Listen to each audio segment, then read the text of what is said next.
Hello everyone, Mohit study I Q centre में आपका स्वागत है। आज का जो है टॉपिक है जो मोस्ट इम्पॉर्टेंट टॉपिक है। बहुत समय से जो है बच्चे इसकी मांग कर रहे थे कि सर हिंदी पैसेज के लिए जो है वीडियो बनाइए। तो आज जो है मैंने कल एक छोटा सा जो है एक वीडियो बनाया था हिंदी पैसेज के लिए, ठीक है। और जैसा मैंने कहा था कि मैं कल से जो है डेली आपको हिंदी पैसेज से रिलेटेड एक वीडियो आपको ज़रूर दूंगा, तो वो आज मेरा जो है पहला, आप समझ लीजिए ये दूसरा वीडियो है वैसे तो, है ना। तो हिंदी पैसेज के लिए ये मेरा दूसरा वीडियो है, ठीक। और सीटेट का एग्ज़ाम आपको पता ही होगा कि 20 अगस्त को आपका एग्ज़ाम की डेट है, ठीक है। तो आपकी तैयारियां जोर शोर से चल रही होंगी, ठीक है। तो ध्यान रखिएगा, देखिए हिंदी पैसेज जो है हिंदी के पेपर में और इंग्लिश के पेपर में दोनों जगह पैसेज आते हैं, ठीक है। तो दोनों का पैटर्न तरीका सेम होता है, चाहे वो इंग्लिश वाला हो चाहे हिंदी वाला हो। बस दोनों को समझने का, बस एक में इंग्लिश में लिखा रहता है, एक में हिंदी में लिखा रहता है, ठीक है। मतलब दोनों पैसेज अलग अलग होंगे लेकिन मीनिंगफुल होते हैं, ठीक है। तो ध्यान रखिए, हिंदी में जो है 15 नंबर के जो है पैसेज आते हैं। दो पैसेज आमतौर पे पूछे जाते हैं, ध्यान रखिएगा, दो पैसेज पूछे जाते हैं, एक गद्य के रूप में और एक पद्य के रूप में, ठीक है। एक गद्यांश के रूप में और पद्यांश के रूप में, दोनों में 7 से 8 क्वेश्चंस होते हैं, ठीक है। तो ध्यान रखिएगा। और एक क्वेश्चन जो होता है वो, जिसमें 15 क्वेश्चंस होते हैं, वो पेडागॉजी से रिलेटेड होते हैं, ठीक है। पेडागॉजी से रिलेटेड मैंने कई वीडियोस हिंदी के अपलोड कर दिए हैं, पेपर्स अपलोड कर दिए हैं। आपने अगर नहीं देखा है तो आप जा करके वो वीडियो देख सकते हैं जा करके, ठीक है। 1 सेकेंड प्लीज़। तो चलिए पेपर को हिंदी पैसेज को सॉल्व करते हैं, ठीक है, जल्दी, बिना समय वेस्ट किए। और अगर वीडियो पसंद आए तो प्लीज़ चैनल को लाइक सब्सक्राइब ज़रूर कीजिएगा, अपने दोस्तों से भी शेयर करिएगा ताकि वो भी डेली जो है हिंदी पैसेज और अन्य पेपर्स को जो है सॉल्व कर सके। अगर आपने हमारे अन्य जो है पेपर्स नहीं सॉल्व किए, CDP, EVS, हमने सभी के जो है पेपर्स कराए हैं। नए पेपर्स नए क्वेश्चंस बेसिस पे हैं। देखिए इस बार का जो है पेपर्स थोड़ा सा डिफरेंट हो सकता है, सिलेबस भले ही सेम हो लेकिन पेपर्स जो है का लेवल जो है थोड़ा सा हाई हो सकता है, मुझे ऐसी उम्मीद है, ठीक है। हाई इन द सेंस जो है क्वेश्चंस जो है थोड़े से बड़े रूप में हो सकते हैं। क्वेश्चंस मतलब लिखित जो है वो बड़े होंगे, ठीक। तो ध्यान रखिएगा। तो आप जितना हो सके इस समय अपनी तैयारी को जो है मान करके चलिए कि पेपर हार्ड होगा तो मैं पेपर उसी तरीके से तैयारी करूंगा, ठीक है। तो चलिए शुरू करते हैं। आज का टारगेट रखते हैं 50 लाइक्स का, ठीक है। 50 लाइक्स के माध्यम से जो है हमें मोटिवेशन मिलेगा। हम डेली आपके लिए इसी तरीके से वीडियो बनाते रहेंगे, ठीक है। चलिए शुरू करते हैं, क्वेश्चंस को पढ़ते हैं। देखिए पैसेज को पढ़ते वक्त ध्यान रखिएगा, पैसेज को पढ़िएगा तो पैसेज के छुपे हुए जो है मीनिंगफुल जो है मीनिंग, उस पर जो है पैसेज कोई केवल शब्द नहीं है कि बिल्कुल इसमें से कुछ भी लाइन लिख दिया उठा करके और आपको बस आंसर ढूंढना है उसमें से, ऐसा नहीं होता। उसका एक उसका कुछ पैसेज का जो है मीनिंग होती है, कुछ उसके अंदर जो है छुपा मैसेज होता है, वो आपको समझना होता है। बहुत सिंपल होता है। पैसेज हमेशा काल्पनिक चीज़ों पे नहीं दिया जाता, वो हमेशा तार्किक चीज़ों पे आधारित होता है, यथार्थ पे आधारित होता है। ऐसा नहीं होता कि पैरट्स ऑफ कैरेबियन की स्टोरी डाल दें, ऐसा कुछ भी नहीं होता ना, भूत प्रेत की कहानियाँ डाल दें, इस तरीके के नहीं होते। चीज़ें जो है यथार्थ पर जुड़ी होती है, रियलिस्टिक होती है ना। साहित्य इसी को कहते हैं। तो देखिए गद्यांश जो होता है और पद्यांश, दो चीज़ें होती हैं। गद्यांश का मतलब होता है जिस पद्यांश में जो होता है लय होती है, और जिसमें लय ना हो वो गद्यांश कहलाता है। देखिए ये लय नहीं है इसमें, मतलब आप गाना नहीं गा सकते, इस तरीके से लय नहीं होती है ना। ये एक थ्योरेटिकल चीज़ होती है बिल्कुल नॉर्मली, है ना। और गद्यांश और जो पद्यांश होता है उसमें लय होती है। लय मतलब जैसे हम लोग गाना आना होते हैं ना, कविताएं होती हैं, वो लय पूर्ण होती है ना, तो उसी को जो है पद्यांश कहते हैं, और जो जिसमें लय ना हो उसे हम गद्यांश कहते हैं। चलिए इसके क्वेश्चंस देखते हैं। 9 क्वेश्चंस हैं, ठीक है। तो चलिए इसको सॉल्व करते हैं और देखते हैं क्या समझ में आता है, और पेपर्स को देखते हैं। साहित्य का आधार जीवन है। देखिए साहित्य का आधार जीवन है,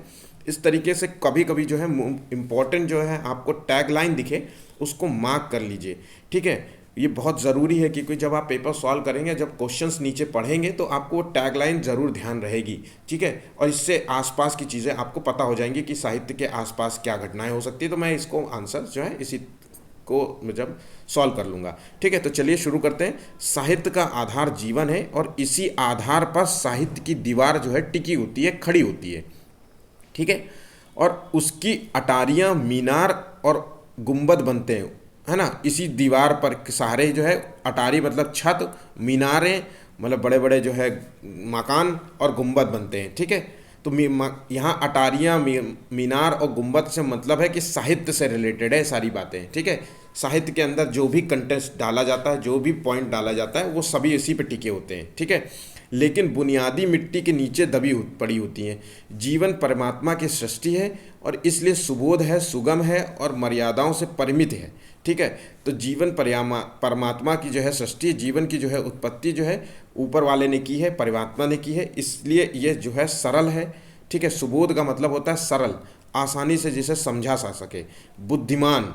ठीक है, सुगम है, आसान है, मर्यादाओं में परिमित है, मतलब एक जो है एक लयपूर्ण चीज़ों में बंधी हुई है। ऐसा नहीं है कि कुछ भी कहीं से भी कुछ भी शुरू हो रहा है ना। जीवन तो बिल्कुल एक उसका शुरुआत और अंत हमें पता है कि कैसे होता है। शुरुआत हमें पता है कि कैसे होता है, उसकी अंत भी हमें पता है कि कैसे होता है। तो वो मर्यादाओं में परिमित है, बंधी हुई है। जीवन परमात्मा को जो है अपने कार्यों का जवाब दे है या नहीं, ये हमें नहीं मालूम। ठीक है, जीवन के बारे में जो है हमें ये नहीं मालूम है कि उसको जो है हमें उसके जीवन के बारे में जो है किसको जो है हमें जवाब देना है। हमारा जीवन है तो हमें ये नहीं पता है कि हमारा जो है जवाबदेही कौन है, हमें जवाब किसको देना है। ठीक है, हमें नहीं मालूम। लेकिन साहित्य की दृष्टि से देखें तो मनुष्य के सामने जवाब दे, लेकिन साहित्य जो है मनुष्य के सामने जो है जवाब दे है। ठीक है, साहित्य के अंतर्गत जो भी हम रचना करते हैं उसको हमें जवाब देना पड़ता है। अगर आपने कोई भी चीज़ लिखी होती है तो आपको बताना पड़ता है ना कि ये साइंस फिक्शन पे आधारित है, ये झूठ पर आधारित है, ये सच्ची घटनाओं पर आधारित होता है ना। तो क्योंकि उसी के आधार पर इसकी तुलना की जाती है, उसी के आधार पर जो है इसकी श्रेष्ठता को निर्धारित किया जाता है कि किस चीज़ पे जो है ना। तो वही चीज़ है, इसके लिए कानून बनाए गए हैं, इससे इधर उधर नहीं जा सकते। साहित्य के लिए लेखन, साहित्य लेखन जब आप लिखते हैं तो कुछ नियमों के साथ लिखते हैं, है ना। उसी के आधार पर जो हम लिखते हैं और उससे इधर उधर नहीं जाते। मनुष्य जो है जीवन पर्यंत आनंद की खोज में लगा रहता है। ठीक है, हम मनुष्य के रूप में देखें तो हम जीवन पर्यंत जो है आनंद की खोज में, खुशी की खोज में, है ना, जॉय, पैसों की खोज में लगे रहते हैं। किसी को ये रत्न रूप में दिखता है, मतलब हीरा जवाहरात सोना चांदी के रूप में दिखता है, तो किसी को परिवार में मज़ा आता है जीवन का। ठीक है, तो ध्यान रखिएगा, इसी तरीके से लाइन लिखते जाइएगा। ठीक है, आनंद के रूप में खोज लगा रहता है, किसी को पैसों के रूप में, रत्नों के रूप में, सोना चांदी के रूप में मिलता है, तो किसी को जो है परिवार में खुशी मिलती है, तो किसी को बड़े बड़े घरों में खुशी मिलती है, बड़े बड़े लंबे चौड़े घर बनवा लेते हैं, है ना, 4 यहाँ प्लॉट है, 4 वहाँ प्लॉट है, इस तरीके से। तो किसी को ऐश्वर्य में नाम कमाना चाहता है। लेकिन साहित्य का असली आनंद जो है इस आनंद से ऊंचा है। साहित्य के दृष्टि से अगर देखें तो जो भी साहित्य जब हम लिखते हैं, साहित्य को हम जब लिखते हैं और साहित्य को जब हम पढ़ते हैं तो उससे जो है हमें आनंद की प्राप्ति होती है। वो जो है रत्नों और लंबे चौड़े भवनों और ऐश्वर्य आनंद भौतिक चीज़ों से जो है कहीं ऊंचा होता है इसका आनंद। ठीक है, इसका आधार जो होता है सुंदर और सरल होता है। ठीक है, इसका आधार सुंदर और सरल होता है। वास्तव में सच्चा जो है आनंद जो है सुंदर और साहित्य से मिलता है, सत्य से मिलता है। ध्यान रखिएगा, इसी आनंद को दर्शाना और यही आनंद उत्पन्न करना जो होता है वो साहित्य का मूल उद्देश्य होता है। ठीक है, तो चीज़ें समझ गए होंगे। चलिए अब क्वेश्चंस को देखते हैं, इसको सॉल्व करने का प्रयास करते हैं कि क्या इसमें हम समझ पाए हैं। देखिए, प्रस्तुत गद्यांश के अनुसार साहित्य और जीवन में गहरा संबंध होता है। देखिए पहली लाइन देखिए क्या होता है, तो हम ऑप्शंस को पढ़ते हैं। जीवन का मुख्य जो है आधार साहित्य प्रसन्नता है, जो साहित्य देता है। यह साहित्य जो है जीवन की दृष्टि है। यह साहित्य का आधार जीवन है। यह साहित्य जीवन को दृढ़ता है। तो देखिए साहित्य और जीवन में जो है गहरा संबंध होता है, क्योंकि साहित्य का आधार ही जीवन है। ठीक है, हमारा जो है पहला यही समझ लीजिए, ये शीर्षक है, इस जो है गद्यांश का जो है ये शीर्षक है। ठीक है, ध्यान रखिएगा, अगर कई बार आपको मान लीजिए यही क्वेश्चन आ जाए और वो आपसे पूछे कि इसके दृष्टि से आपको शीर्षक क्या देना होगा, तो आपको यही देना होगा, साहित्य का आधार जीवन है। शीर्षक कई हो सकते हैं, आप कुछ और भी दे सकते हैं, हो सकता है ये भी एक शीर्षक हो सकता है। साहित्य और जीवन में जो है गहरा संबंध है, ये भी एक शीर्षक है। लेकिन शीर्षक की दृष्टि से जितना छोटा शीर्षक होगा उतना बेहतर माना है। साहित्य और जीवन भी एक शीर्षक है। ध्यान रखिएगा, साहित्य अगर हम ये शीर्षक डाल दें, साहित्य और जीवन, तो ये भी एक शीर्षक है। ठीक है, और साहित्य का आधार जीवन है, ये भी एक शीर्षक है। ठीक, तो साहित्य का आधार जो है वो जीवन है। ठीक, चलिए नेक्स्ट क्वेश्चन देखते हैं। मनुष्य किसकी खोज में जीवन भर जो है लगा रहता है? ठीक है, तो देखिए परमात्मा की खोज, साहित्य की खोज, आनंद की खोज और रत्न द्रव्य की खोज। तो पहले ही बताया गया है। देखिए ठीक, इसका सही जवाब है मनुष्य जो होता है हमेशा आनंद की खोज में लगा रहता है। द्रव्य, देखिए रत्न द्रव्य के साथ साथ बहुत सारी चीज़ों की खोज है, लेकिन आनंद जो है, हमने आनंद जब लिख दिया यहाँ पे कि आनंद की खोज में लगा रहता है, तो आनंद बहुत बड़ा मीनिंगफुल थॉट हो जाता है कि मतलब आनंद क्या है। ठीक है। मनुष्य देखिए परमात्मा की खोज में लगा है, साहित्य की खोज में लगा है, आनंद की खोज में लगा है, रत्न द्रव्य की खोज में लगा है। तो सही जवाब इसका है आनंद की खोज में। हम अगर यहाँ पे इसको पैसेज में पढ़ने का प्रयास करें तो देखिए आपको मिल जाएगा यहाँ पे, जीवन जो है परमात्मा का दृष्टि से है।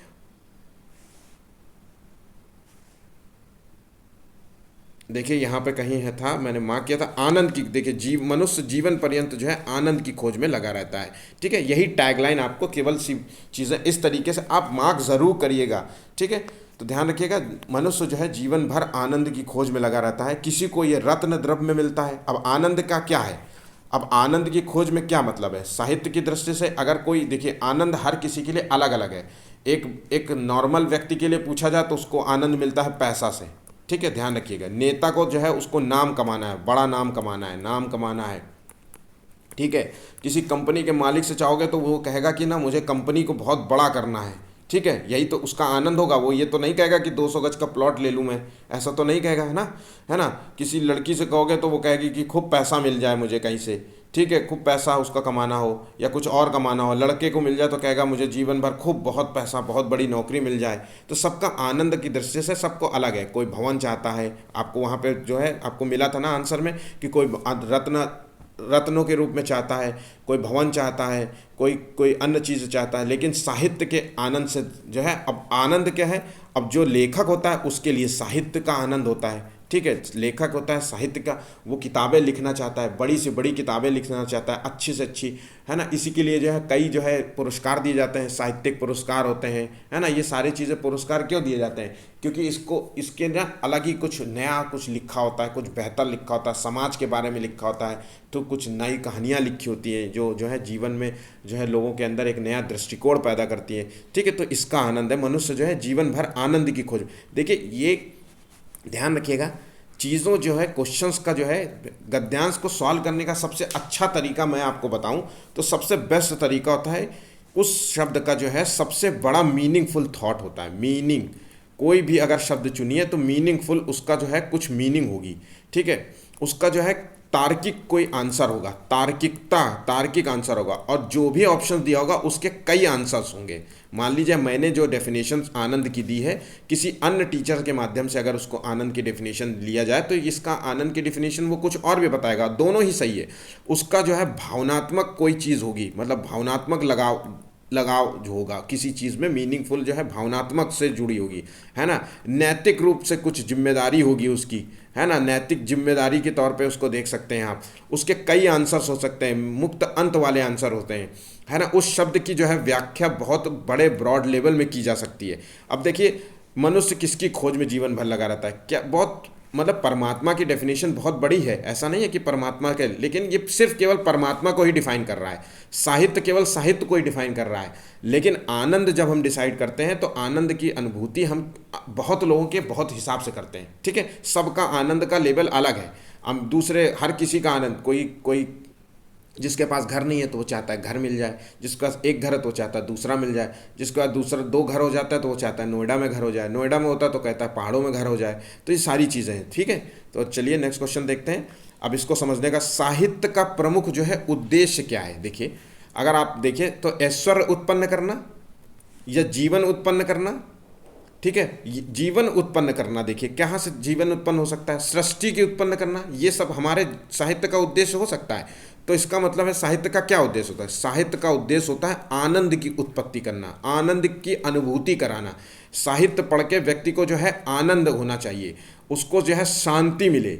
ठीक है, शांति की प्राप्ति हो, उसको मन शांत हो जाए उसका। इस तरीके से जो है मन को शांत करने की जो है चीज़ होती है। जब आप कई बार होता है ना कि कई लोगों को जो है नॉवेल पढ़ने की आदत होती है। क्यों होती है नॉवेल पढ़ने की, क्योंकि वो नॉवेल पढ़ करके जो है अपने आप को जो है शांत और अच्छा महसूस फील कराना होता है।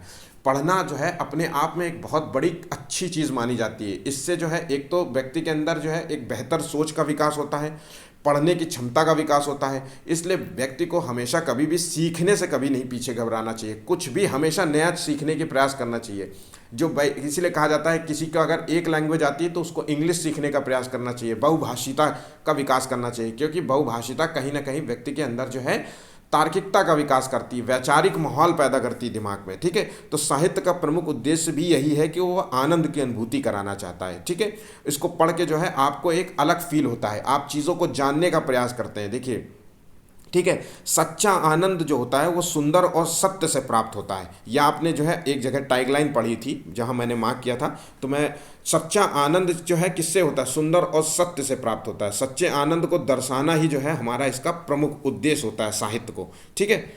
तो ध्यान रखिए, और साहित्य अपने आप में एक सत्य होता है। हम पहले ही बता देते हैं कि झूठी घटनाओं पे है, ये सच्ची घटनाओं पे है, ये यहाँ के मोहल्ले की कहानी है। जैसे प्रेमचंद की, अगर मान लीजिए प्रेमचंद हैं और प्रेमचंद को जो है, प्रेमचंद की जो है चंद है इस, ठीक है। प्रेमचंद को हम अगर इनकी पढ़ते हैं, कई जो है नॉवेल्स को पढ़ते हैं, उपन्यासों को पढ़ते हैं, तब साहित्य प्रेमचंद पहले ही बता देते हैं कि ये इस गांव की कहानी है, या इस गांव की मोहल्ले की कहानी है, या इस क्षेत्र की कहानी है, और ये कहीं हद तक जो है सच्ची घटना पे कहानी है, ठीक है। तो साहित्य को पढ़ के हम उस एरा में जीने लगते हैं, हम उस चीज़ को जानने का प्रयास करते हैं कि देखिए हमें क्या वहाँ पे, मान लीजिए कि साहित्य को पढ़ा और आपने देखिए साहित्य क्यों होता है, इसके माध्यम से हम क्या ढूंढने का प्रयास करते हैं, ठीक है। हम इसके माध्यम से जो है हम आज भी हम जो है साहित्य की खोज करते हैं। रामायण क्यों पढ़ते हैं बताइए? रामायण इसीलिए पढ़ते हैं ना, जो हमें आनंद मिले, उससे हम उस समय हम जानना चाहते हैं कि उस समय क्या हुआ था, हमारे अंदर उत्साह पड़ता है, उत्साह की जो है प्राप्त मिलता है। महाभारत पढ़ते हैं, है ना, तो हम जानने का प्रयास करते हैं कि उस समय क्या, किस तरीके से क्या हुआ होगा, है ना, उस एरा को जीने का प्रयास करते हैं, ठीक है। चाहे वो गीता के सार पढ़ें, ठीक है, तो किसने क्या कहा, क्या उपदेश थे, तो ये सारी चीज़ें उसके अंदर जो है आनंद की अनुभूति कराती हैं, ठीक है। चलिए नेक्स्ट क्वेश्चन। वास्तव में जो है सच्चा आनंद मिलता है साहित्य व जीवन से, संपूर्ण परिवार से, सुंदर व सत्य से, व लंबे ऊंचे भवन से। देखिए कितना सिंपल है। वास्तव में जो है हमें सच्चा आनंद साहित्य और जीवन से मिलता है। आपका जो है हमने पहले ही कहा कि टैगलाइन ही है, ठीक है। तो ये चीज़ें समझने में कितना मुश्किल है। सच्चा जो है आनंद जो है साहित्य से मिलता है, ठीक है। तो समझ गए होंगे। तो हमें सच्चा साहित्य और जीवन से मिलता है। हम जो हमने कहा ना कि साहित्य पढ़ के हम उस कालक्रम को समझने का प्रयास करते हैं, साहित्य को समझने का प्रयास करते हैं जो उस समय लिखी गई है, उस समय जो भी फील किया गया है सामाजिक रूप से। कई लोग जो है सामाजिकता की किताबें पढ़ना चाहते हैं कि 300, 400, 500 वर्ष पहले जो है हमारे समाज का जो है ढांचा कैसा था। आज भी जो है हड़प्पा के जो है खोजें की जाती हैं, पुरानी जो है पुरातत्व विभाग खोज करने का प्रयास करता है। क्यों करता है? क्योंकि उससे जो है हमें जानने का मिलता है कि क्या था उस समय। 5,000 साल पहले जो है हमें कोई अवशेष मिलता है तो कितना बड़ा बिग न्यूज़ हो जाती है। क्यों? क्योंकि हमें उससे खुशी का भी माहौल होता है कि अरे बाप रे, ये देखिए डायनासोर इस तरीके का होता था, ये इस तरीके, तो हमारे अंदर एक नया जिज्ञासा पैदा होती है। तो वही चीज़ है, वास्तव में जो है सच्चा आनंद हमें साहित्य को पढ़ करके मिलता है ना, उसी को जी करके मिलता है, ठीक है, जीवन से मिलता है, ठीक है।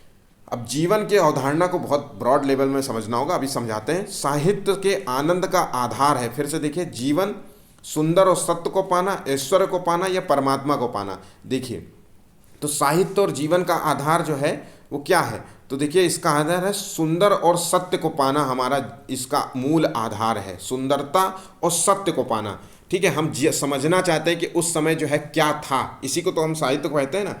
हम साहित्य जो है, अगर मान लीजिए हमने किसी की स्टोरी पढ़ी तो हम यही तो जानना चाहते हैं कि इसकी सत्यता क्या है, हम उसकी सुंदरता क्या है, उसके बारे में जो अभी आपने लिखा है क्या वो जो है यथार्थपूर्ण है, रियलिस्टिक है, ये आनंदमय से भरपूर है, क्या चीज़ें हैं। जब भी हम नॉवल पढ़ने का प्रयास करते हैं हम ये सब चीज़ें पूछते हैं ना, सोचते हैं, वही चीज़ें कह रहे हैं, ठीक है।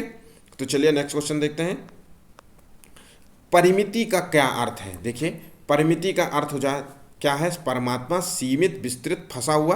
तो देखिए इसका परिमिति का क्या अर्थ है? तो हमें पता है कि परिमिति का मतलब होता है घिरा हुआ।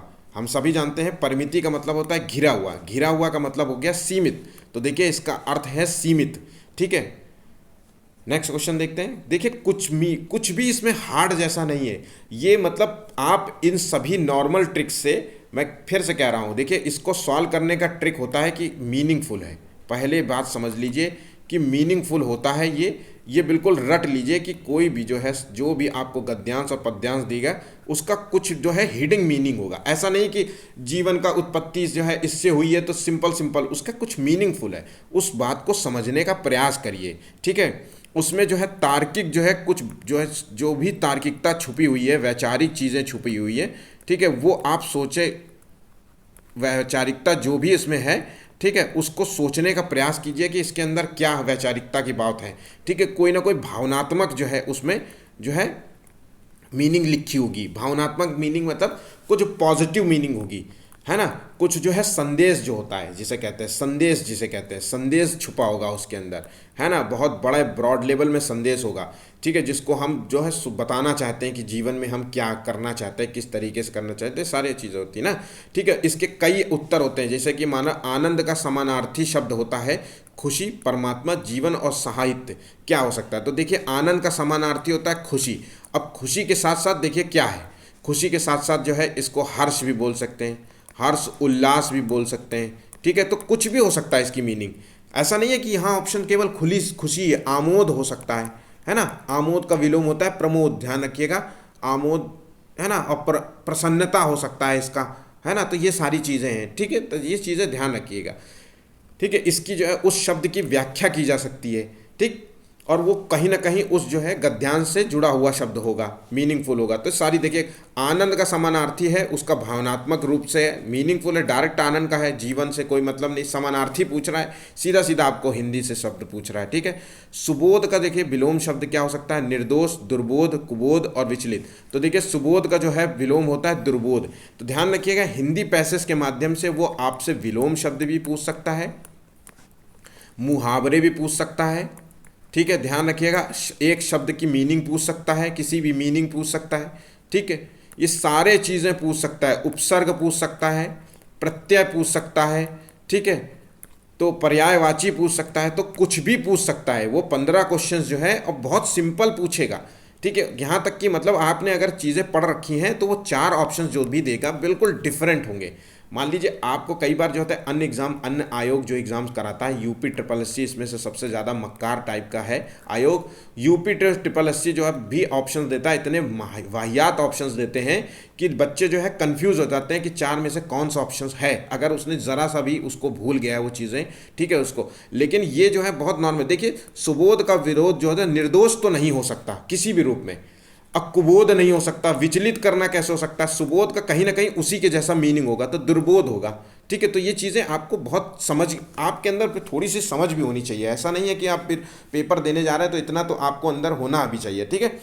अब देखिए लंबे चौड़े भवन में जो है वाक्य में जो है लंबे चौड़े की दृष्टि से क्या है, ठीक, तो देखिए क्रिया विशेषण, क्रिया और संज्ञा विशेषण। तो देखिए आपको पता होना चाहिए कि जो संज्ञा और सर्वनाम की विशेषता बताए उसे विशेषण कहते हैं, ठीक है। तो यहाँ भवन की विशेषता बता रहा है कि यह भवन है लंबा और चौड़ा, ठीक, तो भवन जो है लंबा और चौड़ा, बड़ी गाय, ठीक है, बड़ी गाय, ठीक, तो इसमें जो है गाय की विशेषता बता रहा है, तो विशेषण हो गया यहाँ पे बड़ी बड़ी, ठीक है।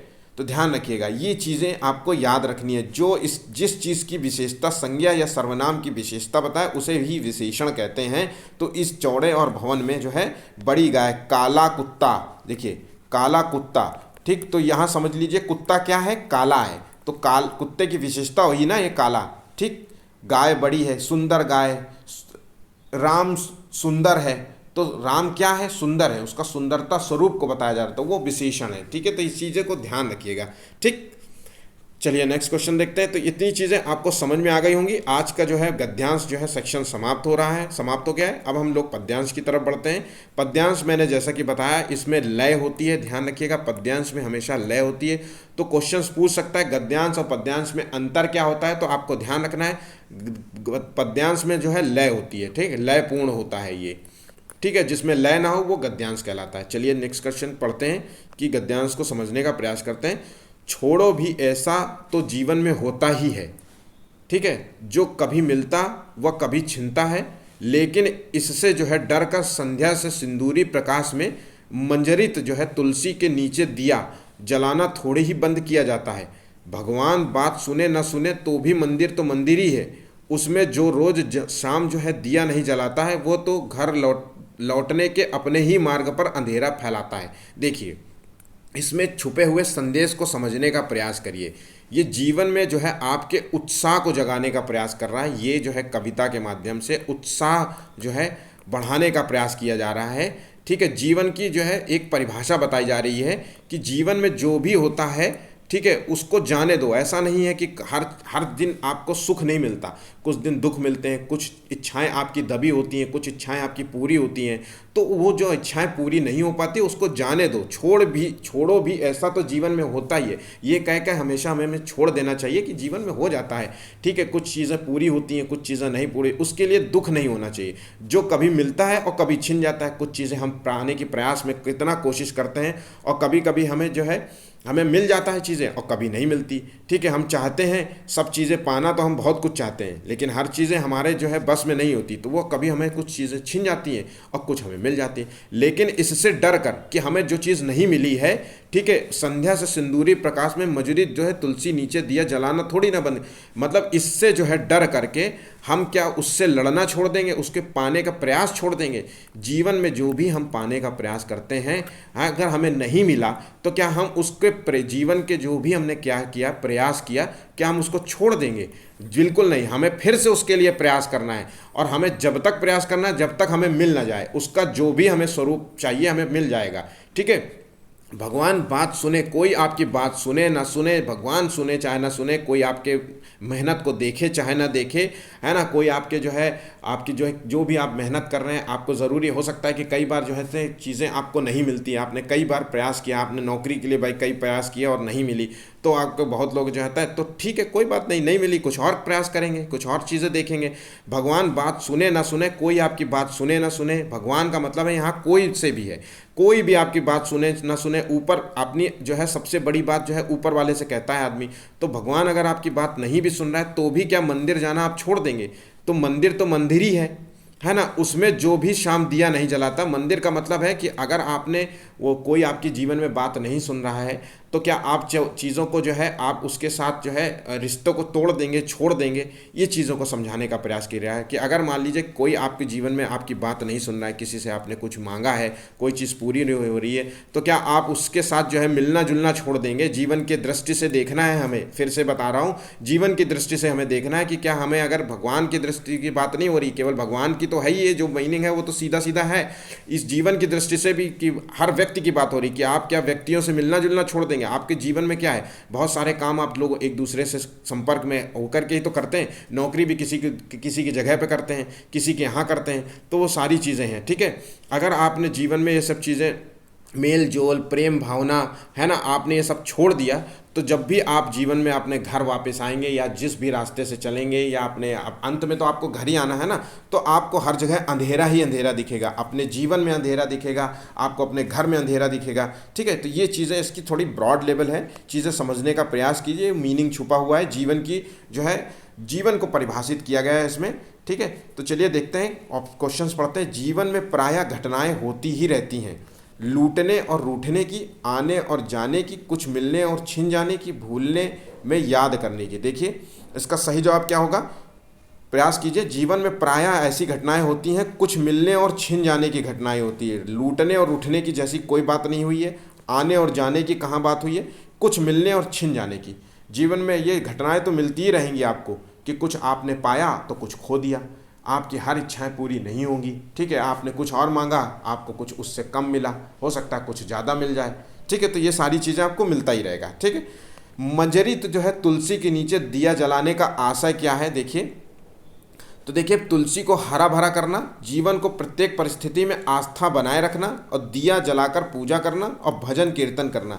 तो मजरित मतलब खुशबू होता है, ठीक है, वो खुशबू होता है। तो तुलसी के नीचे दिया जलाने का मतलब होता है कि जीवन के प्रत्येक स्थिति में जो है अपने जो है उत्साह हो सकता है ना। ये मीनिंग फिर मैंने कहा, एक मीनिंग का मतलब उत्साह हो सकता है, अपने लगन को बनाए रखना होता है ना। आप अगर पढ़ने वाले बच्चे हैं और आपका पेपर नहीं निकल रहा है तो भी इसका मतलब ये नहीं कि आप पढ़ाई छोड़ देंगे, आप अपने लगन को बनाए रखिए। जीवन में कुछ ना कुछ तो मिलेगा ही मिलेगा उस पढ़ाई से, ठीक है। आपने पढ़ाई की है तो कुछ और तरीके, नौकरी नहीं मिल रही है, सीटेट नहीं निकल रहा है, सीटेट नहीं पास हो रहा है तो कोई और नौकरी कर लेंगे, दूसरी नौकरी करेंगे, पढ़ाने लग जाएंगे, टीचर बन जाएंगे, कुछ और बनेंगे। तो चीज़ें देखिए, तो ठीक है, अपने आस्था को बनाए रखिए, अपने लगन को बनाए रखिए, अपने प्रेम को बनाए रखिए, अपने भावनात्मक रूप को बनाए रखिए, अपने नैतिकता को बनाए रखिए। ये सारी चीज़ें हैं जीवन के प्रत्येक परिस्थितियों में, इसको बनाए रखिए, ठीक है।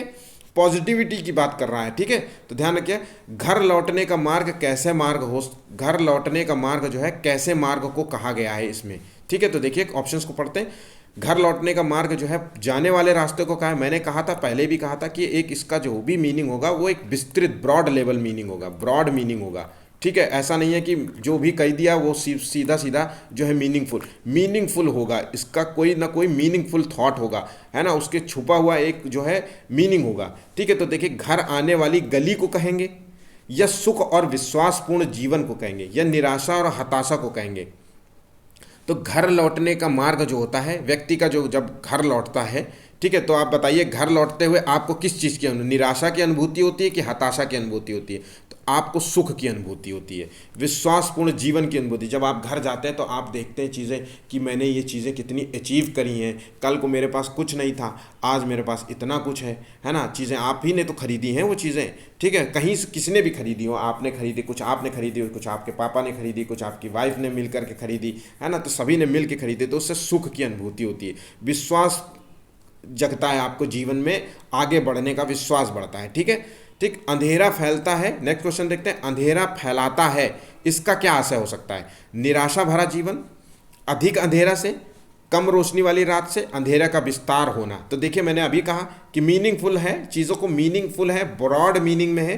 तो देखिए, इसका संबंध है निराशा भरा जीवन से। किसी के जीवन में अंधेरा हो, है ना, तो उसका मतलब है वो निराश है। अगर कोई कमरे में, मान लीजिए कोई कमरे में अंधेरा करके बैठा हुआ हो और डेली यही करता हो, तो उसका मतलब है कि वो व्यक्ति जो है निराश है ना, उसके अंदर उत्साह की कमी है, वो चीज़ें सोच रहा है कुछ, है ना, उसके साथ कुछ गलत हुआ है ना, जो भी चीज़ वो पाने का प्रयास किया उसको नहीं मिला है, तो इसका संबंध है निराशा से, ठीक। मजरित शब्द में जो है मैंने अभी कहा, देखिए क्वेश्चंस के माध्यम से आपसे विलोम भी पूछेंगे, आपसे प्रत्यय उपसर्ग पूछेंगे। देखिए यहाँ पे प्रत्यय पूछा गया है, तो मजरित शब्द के जो है मूल शब्द क्या होता है? तो देखिए पहले पता होना चाहिए कि प्रत्यय क्या होता है, ठीक है, प्रत्यय आपको पता होना चाहिए कि चीज़ें होती क्या हैं। प्रत्यय जो होता है, ध्यान रखिएगा, देखिए वाक्य के, देखिए वाक्य जो एक मूल वाक्य होता है, ठीक है, मूल वाक्य, इसे हम लिख लेते हैं, मूल वाक्य के अंत में जो है प्लस, मूल वाक्य के अंत में जो है एक शब्द जुड़ेगा, ठीक है, जो पूरे शब्द की मीनिंग बदल देगा, ठीक है, तो वही होगा प्रत्यय। वाक्य प्लस शब्द जो होगा वो होगा प्रत्यय, और उपसर्ग जो होगा वो मूल वाक्य के पहले जो है, अगर हम शब्द जोड़ देंगे, पहले शब्द जोड़ देंगे तो वो हो जाएगा प्रत्यय। ध्यान रखिएगा, वो हो जाएगा उपसर्ग, सॉरी, वो हो जाएगा उपसर्ग। लेकिन अगर हम आखिरी में, मतलब प्रत्यय जो होता है वो आखिरी शब्द होता है, ध्यान रखिएगा, आखिरी शब्द जुड़ता है, ठीक है, आखिरी शब्द के आखिरी में। मंजरित में देखिए, तो इसको तोड़ते हैं, मंजरित क्या है? तो मंजरित में जो है इत जुड़ा हुआ है, ध्यान रखिएगा, मंजरित में इत जुड़ा है, और मंजरी जो है एक शब्द है, मूल शब्द है मंजरी, ठीक है, तो मंजरी एक शब्द है, यहाँ पे देखिए मंजरी, मंजरित प्लस इत, ठीक है, तो ये है इसकी मीनिंग, ठीक है, ध्यान रखिएगा, जो शब्द की मीनिंग बदल दे और आखिरी में जुड़े, ठीक है, तो समझ गए होंगे।